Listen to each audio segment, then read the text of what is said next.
Hey there, Jonathan from Buffalo Modular Homes, and behind me is the Ultra 3 model plan that you'll see on our site.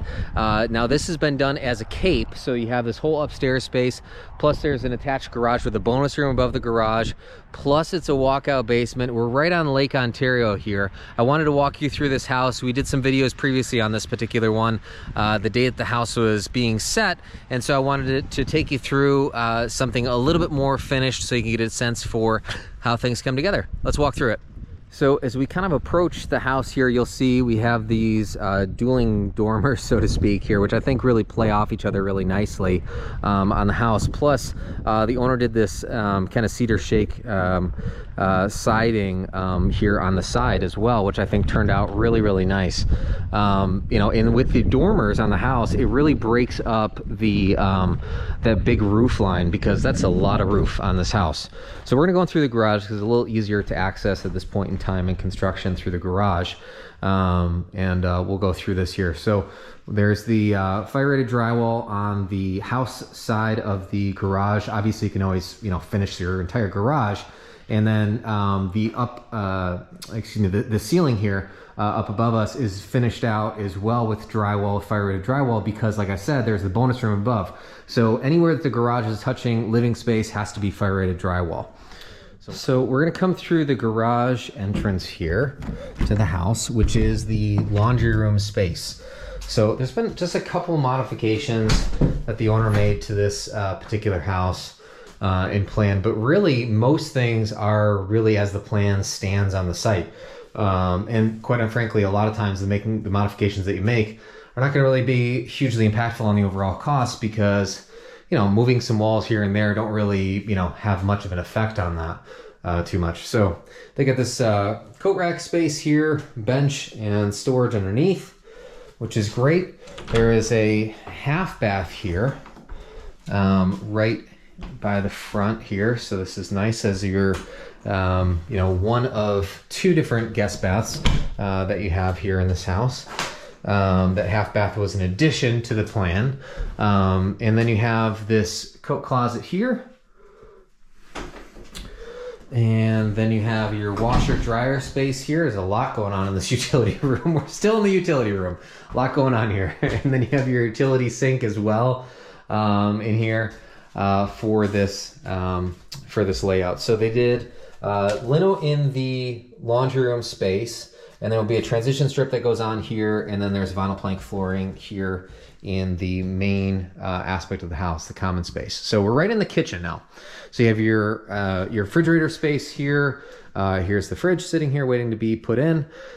Big, huge island on here. You can see it's been covered up so that we don't damage it or anything like that. And then you have these big L-shaped kitchen in here with all of these cabinets. So this is an 8'6" ceiling on this house.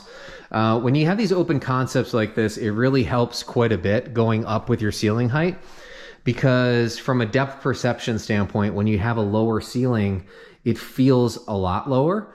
Obviously it's not, of course, you know, but it's a perception sort of a thing. When you have long lines of sight in these open concept houses, having a higher ceiling makes a big difference. You got the big farmhouse sink and coil faucet in here, which looks really, really nice. Coming back around, they did the same thing that another video that we did on this plan did, where they eliminated the other post that's over here that you'll see as part of the standard version of the plan. It doesn't cost anything to remove that post, because this one is load bearing, and the whole reason that they have this one on here and do this kind of soffit up here in this is really just aesthetics, because whoever designed it initially in the first place felt like it kind of added to the character of the home to have these kind of mirror image on either side of the island. Okay. They put in some sliding glass doors in here. We have a sliding glass door over here off the kitchen. They're going to do a future deck off here as well. And then you have two sets of triple windows here, which looks fantastic up against the lake. You can actually hear the lake upstairs, which is awesome. Go back to the front door. This is our front entrance space. Nice big foyer space here on this house.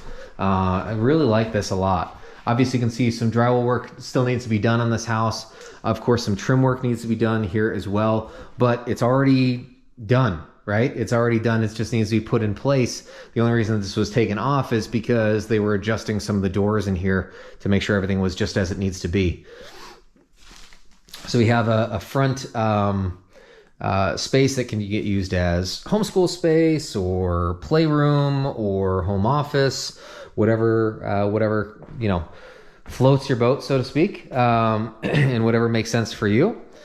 And we'll come back through here. All the bedrooms are on one side, and so you have, I'll show you the master bathroom last. Here's the hall bath. They did a tile floor from the factory in the hall bath. You got the big garden tub in here, which is nice and big for you know, for an adult to be able to take a bath in here. Obviously vanity and toilet as well. And then you come back through and you have your other two bedrooms, bedroom 2 and 3, okay, which are basically the same size. I think this one's a little bit larger than the other one, but they're pretty close to the same size. So we'll look through here. Your closet here, right? Double window on this bedroom. Pre-hung door for the basement there. And then a nice single window in here. You can see from the outside, the decision here is kind of more of an exterior character standpoint, in terms of why they did things the way that they did for, you know, 2 windows in one bedroom and 1 in the other bedroom. Here's basement stairs. We'll get to that in a minute. And we come through to the master. You got a sliding glass door in the master, which homeowner elected to do because they're going to do a porch here. And you can see, I'll show you this in a little bit, there's this whole back deck space that the owner had done as well. And then we come through to our master bathroom. And you got the 2 sinks here. Hello. 2 sinks. This is a insulation closet. No, just kidding. We just have the insulation in here just to kind of keep it out of the way. It's for upstairs and the stairwell to the basement as well. A lot of times the factory will give you the additional insulation that you need for those stairwells and stuff. So here's a big walk-in shower, as you've seen many times before,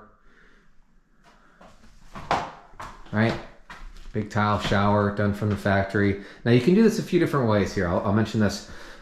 This is a glass partition wall, half glass, and then a half wall here, which if you come around the other side, you see there's a niche on the other side of this, right? So you could also do this drywall all the way up. I'm sure that you could do, although I haven't seen anybody do it, you could probably do drywall just to the top of where the glass is.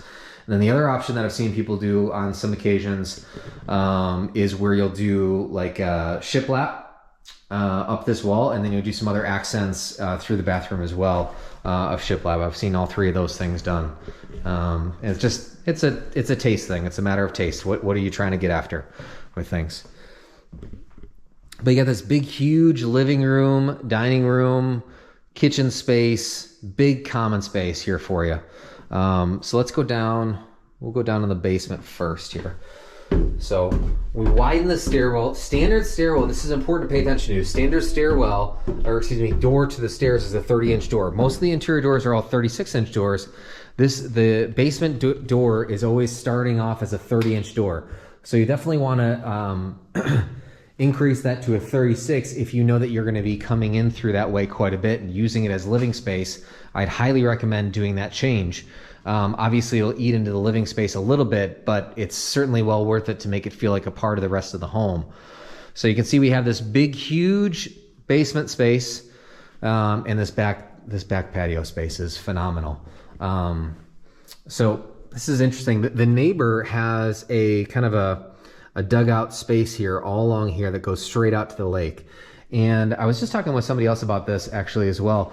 I think one of the nice things about the way this is, as opposed to having a view straight out to the lake, is it's not like you don't have the lake view on the first floor and in the upstairs of the Cape. And then this provides just a different type of an atmosphere. You still hear the waves in that, but you're kind of protected a little bit from the elements with these, with these walls built in here, and that it's going to be an amazing space for this owner. You got the drain lines in here as well to keep it from being just a big puddle. It's going to be amazing. And the other thing I wanted to point out to you in the basement here specifically is these posts. Now, typically, if you said, hey, I want to finish my basement out in the future, we'd say, hey, maybe you should consider doing an I-beam in the basement. So you do an I-beam along this center line of the house. I mean, you could do one over here as well. This specific house is 3 modules. Most ranch homes and Cape homes end up being 2. This one specifically is 3 just because of the design of it. But you put that I-beam in, and typically you're going to remove about half of these load-bearing points, right? Now, these are all put in specific place because there's a specific point load that needs to be supported here, right? Now, for this particular house, because of the fact that it's a Cape, the size of the home, plus the dormers off the back of the house and everything, in talks with engineering had said, hey, the only post that we can actually remove is the 2 on the very outside edges. Everything else, an I-beam is not going to remove those posts. There's too much weight on this house to remove those posts. Now, you could always just continue to bring in a bigger and bigger I-beam and reduce this. It's certainly an option for you, but you get to a point where it becomes nonsensical because your headroom starts to creep down to a point where it just doesn't really make any sense. So the thing that I would think about with this is, yes, sure, consider an I-beam for your basement. But the other thing that you could just be paying attention to is how the layout of your basement is going to be.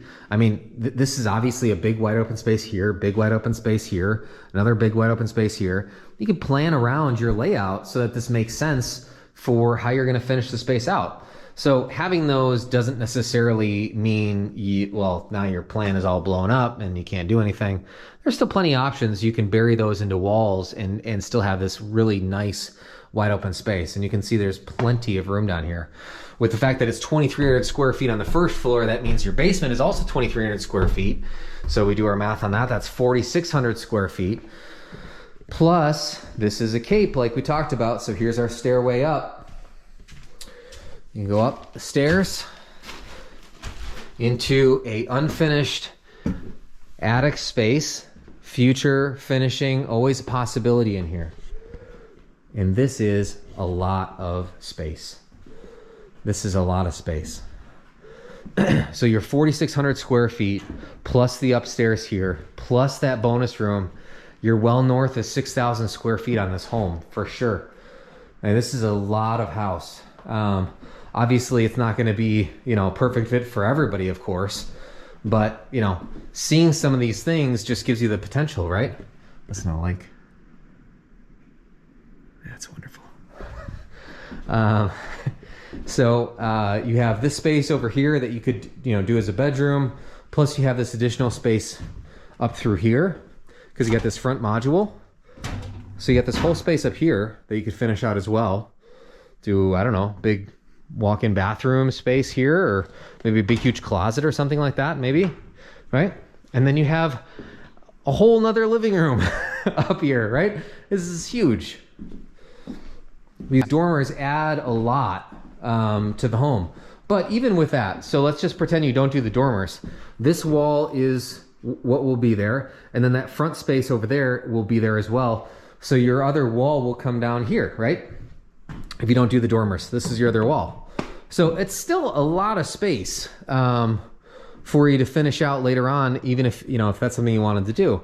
Plus, like I said, this is a bonus room above the garage, which the owner will finish out at some point in time. Maybe he just, throws up some insulation and drywall on here and just calls it a day and, leaves it kind of as is.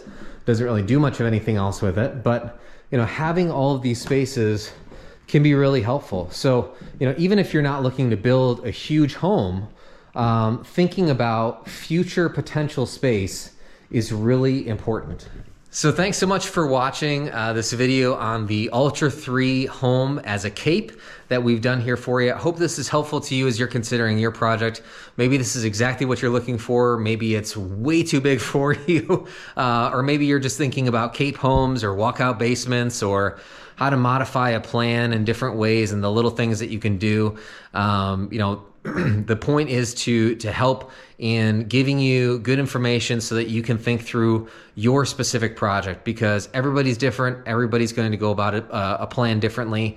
We can build 10 different homes that are all the same baseline starting point, and they all turn out different because everybody's taste is different and what everybody's looking for is different. So give us a call, send us a message on here. Feel free to leave a comment below. We like to get back to you guys in the comments on these things as well, and just kind of answering your questions there. Whatever your need is, just reach out to us, and we'd love to help you with your building project. Thanks so much for watching.